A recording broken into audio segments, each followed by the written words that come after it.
Này bạn hỡi hãy thắp sáng lên con tim nồng nàn. Này bạn hỡi hãy thắp sáng lên ngọn lửa yêu thương. Cuộc đời bão tăm tối quanh tôi, ta còn đến ánh sáng chiếu soi. Này bạn hỡi xin chớ lãng quên, anh nên trái tim cho đời đẹp thêm. Hãy thắp lên đời ta, hãy thắp cho trần gian, thắp sáng lên tình yêu, sáng lên niềm tin Giêsu.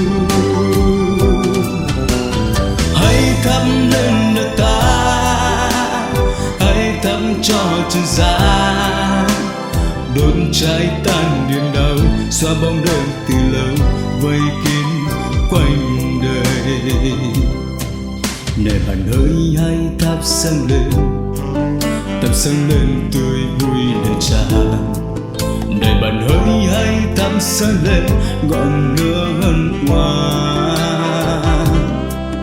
Đời hạnh phúc khi sống cho bạn, đem tình Chúa tỏa sáng thế gian.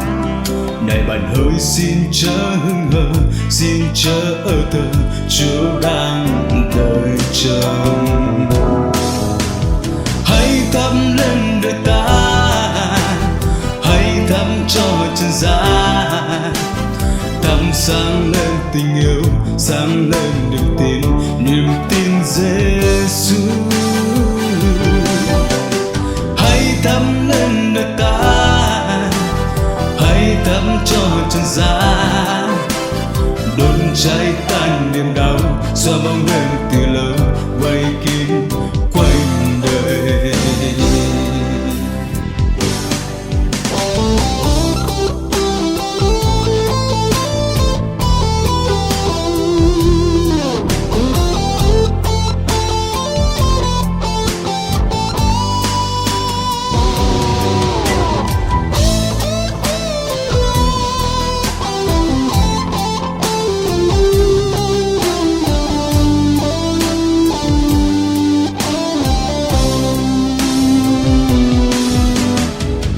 Thắp lên đời ta, hãy thắp cho trần gian, thắp sáng lên tình yêu, sáng lên niềm tin Giêsu.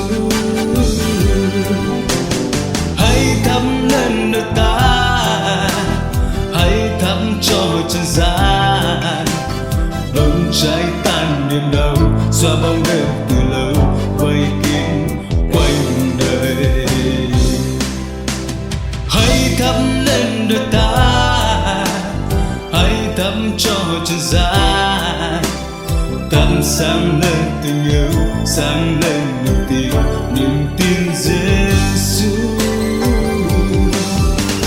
Hãy thắp lên đời ta, hãy thắp cho trần gian, đốt cháy tan niềm đau, xóa bóng đêm từ lâu vây kín quanh đời.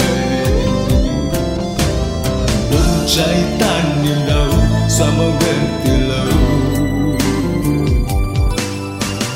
vây kín quanh